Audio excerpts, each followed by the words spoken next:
ज्यों रघुपति कथा प्रसंगा सकल लोक जग पावन गंगा।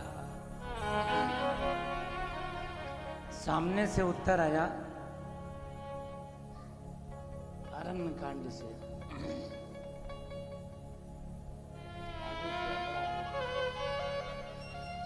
उमा कहूँ मैं अनुभव अपना,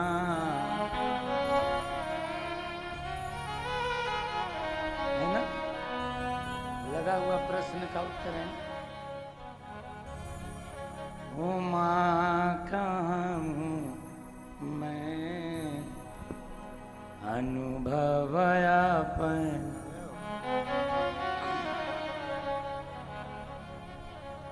सत हरि भजन जगत सब सपना।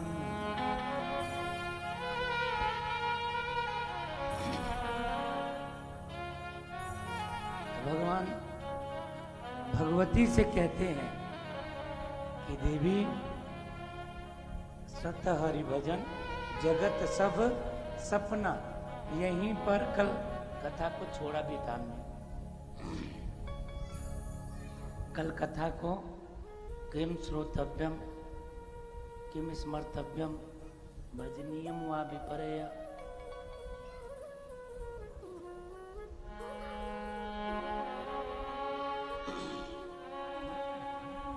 उसी प्रसंग को भगवान शंकर देवी पार्वती को सुना रहे हैं। लेकिन इस प्रसंग के सुनाने के अवसर पर भगवान स्वयं बड़े सावधान होते हैं। सावधान मन कर अति संकर,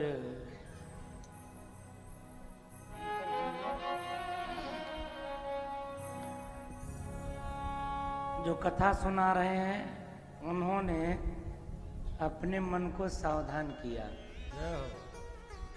और सावधान करके लागे कहन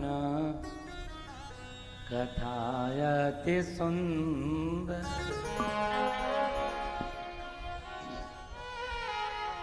लागे कहन कथा अति सुंदर, सावधान सावधान कर मन अति सुंदर। अपने मन को सावधान किया और सावधान करके कथा श्रवण कराना प्रारंभ करते हैं। और इधर सुखदेव जी महाराज भी परीक्षित से कहते, बरी आने सुते प्रश्न कृतो लोक हितम निप आत्मविसम्मत पुंसाम श्रोतव्यायादिषु।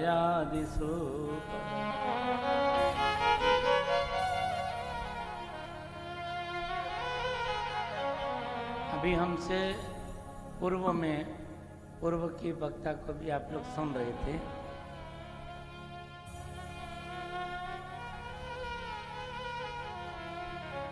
वहां पर भी संसार के झंझटों को बंधनों से दूर हो करके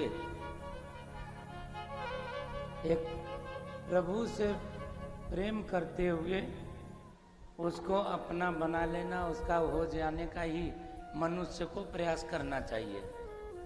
ये भी क्या है? उत्तर है ना? हमारा क्वेश्चन है, मन में शांति कैसे आए, जीवन में सुख समृद्धि कैसे आए? यही है ना। लोग इतने सारे महात्मा के पास इतने तीर्थ में जा रहे हैं, जगह जगह भ्रमण कर रहे हैं। तो जगह जगह भ्रमण करने का, तीर्थों में जाने का कारण क्या है? हेतु क्या है? प्रयोजन क्या है? सबसे बड़ी बात तो है मन में टेंशन बहुत है। और आपको एक खास बात बताऊं, टेंशन को लेकर के 30-40% तो जाते हैं तीर्थ में और 30-40% ही चले जाते हैं दवाखाने में, डॉक्टर के यहाँ, और बचे हुए तो 5-10% घर में और 5-10% थाने में।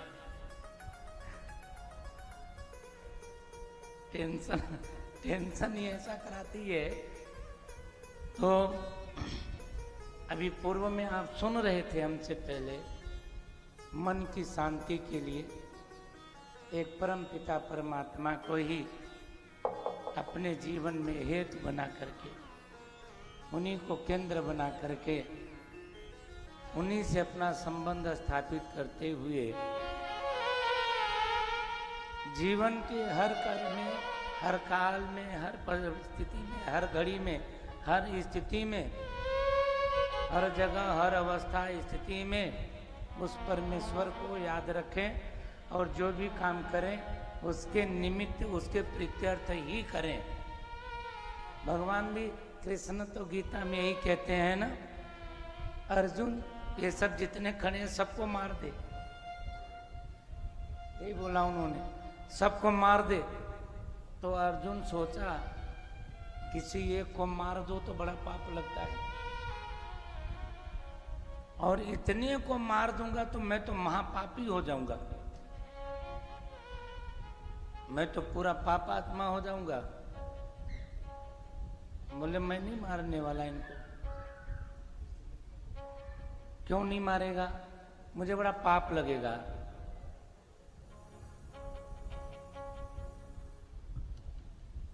तो भगवान ने कहा, अर्जुन तुम मारेगा तब भी ये मारे जाएंगे, नहीं मारेगा तब भी मारे जाएंगे। ये बात ध्यान रखने वाली है। तू मारेगा तब भी मरेंगे और नहीं मारेगा तब भी मरेंगे। अर्जुन ने कहा मैं नहीं मारूंगा तब कैसे मरेंगे? तो भगवान कृष्ण गीता में, हतो वा प्राप्से जित्वा भोक्ष्यसे महीम,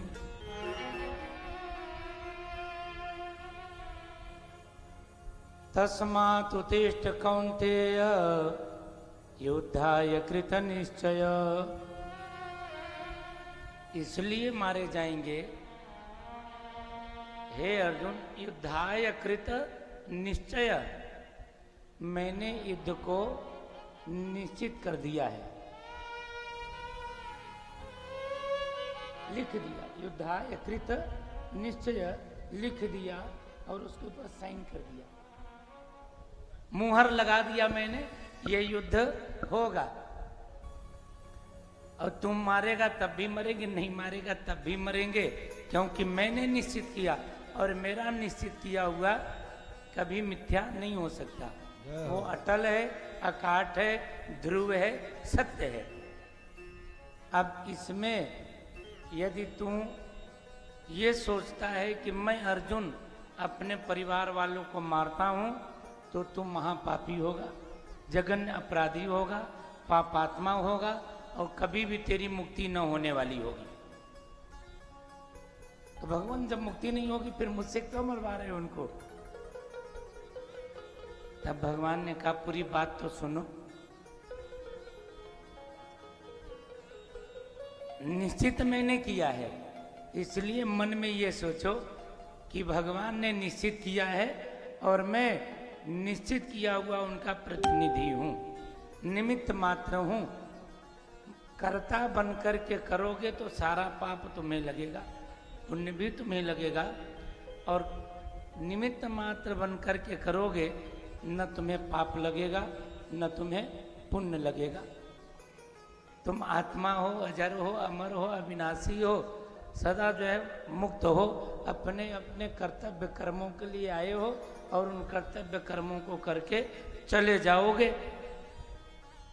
लेकिन उसमें अहंता, ममता, मेरा और तेरा की भावना रख करके काम करोगे तो उसके परिणाम के उत्तरदायी भी तुम ही होगे। तो इसलिए बात समझ में आई? कुछ नहीं आई? मुझे पक्का पता ही नहीं आई। हमारे जीवन में जितनी सारी टेंशनें आती हैं, हम जिस चीज को सुधारना चाहते हैं वो उतना ही बिगड़ता चला जाता है। जिसको जितना बनाना चाहते हैं वो उतना डिले होता जाता है, उतनी उसमें देरी होती जाती है, और उसमें कहीं न कहीं हम किसी को दोष लगाते हैं, किसी न किसी को कारण लगा बना देते। इसने मेरा काम बिगाड़ दिया, इसने ऐसा कर दिया, इसने किया, नहीं तो नहीं होता ऐसा। इसीलिए अपने दिमाग में टेंशन आती है, क्योंकि अपना काम न बनने के कारण हम दोष दूसरे में देख लेते हैं और खुद को निर्दोष मान लेते हैं। और खुद को निर्दोष मान लेना, दोष दे दूसरे में दोष साबित करना, इसीलिए भागवत आकर प्रतिष्ठित हो जाता है।